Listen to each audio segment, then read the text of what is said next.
Governor of Uttar Pradesh, Srimati Anandiben Patel ji, Minister for Medical Education, Finance and Parliamentary Affairs, Sri Suresh Kumar Khanna ji, Minister of State for Medical Education, Finance and Technical Education, Sri Sandeep Kumar Singh ji, Chief Secretary of Government of Uttar Pradesh and President SGPGI, Sri Rajendra Kumar Tiwari ji, Director SGPGI, Professor R.K. Dhiman ji, graduating students, faculty members, ladies and gentlemen.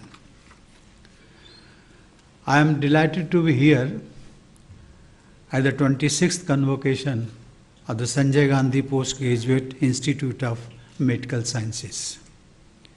My heartiest congratulations to all who have been awarded degrees today, especially the lady doctors. My special appreciation for the medal winners. The foundation stone of SGPGI was laid by my illustrious predecessor, Sri Neelam Sanjeeva Reddy, way back in 1980. Though not in this place, but in a park of the prestigious King George Medical College located in the heart of Lucknow city. The aim of this project was to create a medical science institute of international standards. Its site, chosen after 3 years of deliberations, was far from the city limits of Lucknow back then. Its benefit was the large space for the campus. I very well recall that with the excellent landscaping and state-of-the-art facilities for patients, this institute in its initial stage attracted attention. In subsequent decades, as the city expanded, the distance that seemed long in the 80s is now next door within the municipal limits of the city. As you all know, buildings and facilities alone do not make a world-class institute. The reality is that your predecessors, who included many eminent personalities in the field of medical science, toiled day and night to make it a premier institute, not only in India but in the world. They fought hard against many odds to bring glory to this institute, which has emerged as a pioneer in super specialty healthcare and medical research.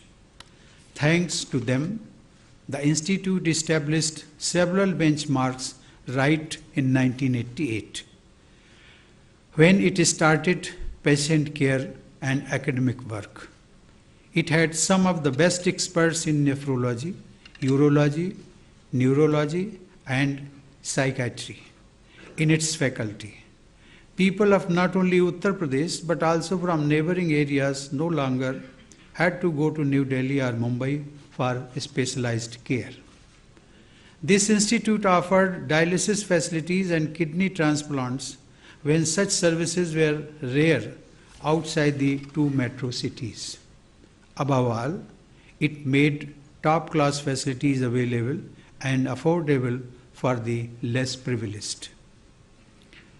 Ladies and gentlemen, in less than 4 decades, your institute has lived up to its motto. It says, unquote, research enhances vitality of teaching, teaching lifts the standards of service, and service opens new avenues of investigation, unquote. You have excelled, raised the teaching standards, explored new avenues in research and carried out breakthrough research in medical science. I am told that this institute holds 5th spot in the medical category in the country in the recent NIRF ranking. I congratulate all members of the institute family, both past and present, whose commitment and hard work is behind this phenomenal success. I also find it especially noteworthy that the institute has shown immense commitment towards the national and state organ transplant program. You have contributed greatly in raising awareness for a cause that has been saving numerous lives. Ladies and gentlemen, the world continues to grapple with the pandemic. In our fight against the coronavirus, medical institutions like yours have worked relentlessly. The government of Uttar Pradesh too has supported and created facilities like the Rajdhani Corona Hospital for dedicated care of COVID-19 patients. I am told that the laboratory in your institute tested samples from more than 30 districts of Uttar Pradesh, and it has carried out about 20 lakh RT-PCR tests by now. I appreciate the untiring efforts of all doctors, nurses, medical students, healthcare and sanitation workers, and administrators. You have risen to the challenges and selflessly served fellow citizens. You risked your life. Some of your fellow Corona warriors also sacrificed their lives.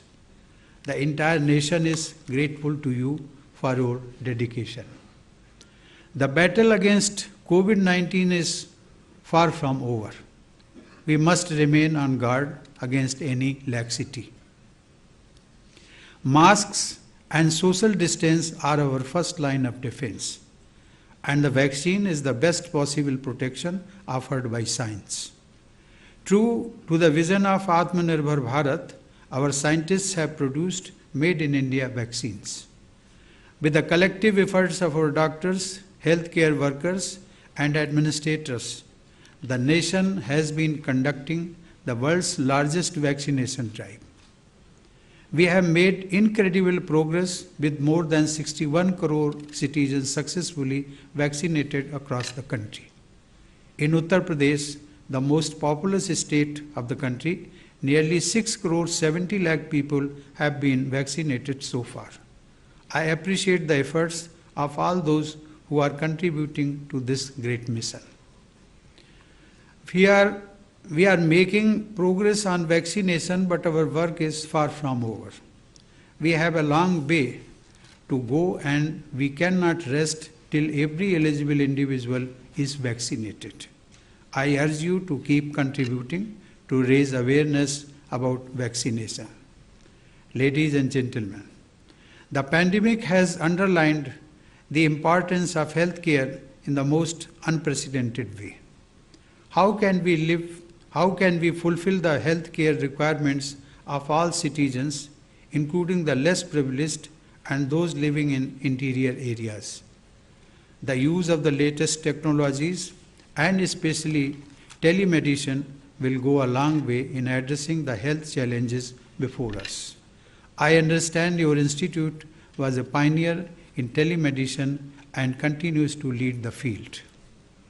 Ladies and gentlemen, your institute has earned respect for pursuing excellence not only in medical research but also for giving top-class tertiary health care to patients.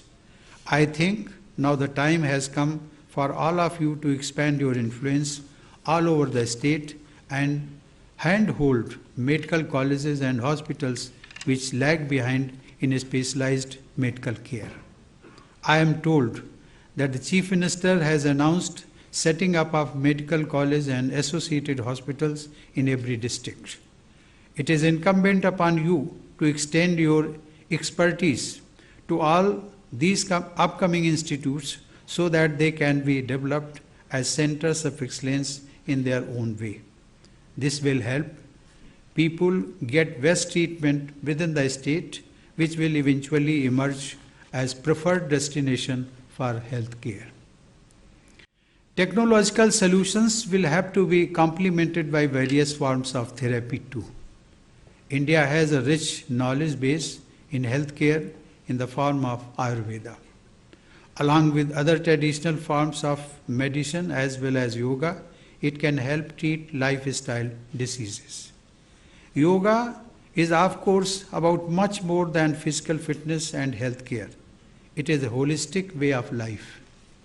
During the pandemic, a mix of such traditional methods has helped countless people in India and abroad in boosting their immunity. I am really happy to see yoga becoming a popular movement around the world. Even more important than method and technology is the human element, that is the healer. That is where you, who have received degrees today, come in. You have acquired great skills and knowledge.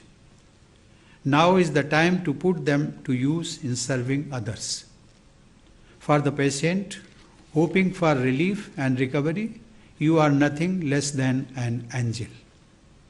Their faith in you is a great responsibility for you. Today, you add to the strength of the larger community of medical practitioners across India, bound by the sacred oath which reminds you of your duty towards humanity without discrimination. May you all be the torchbearers of high ethical standards of this noble profession. Graduating students, I have consciously decided to deliver my address in English because you have been associated with a pioneer institute and which we all aim to be a world-class institute. Your limit is not to Lucknow or Uttar Pradesh. You will be a healthcare professional across India as well as world.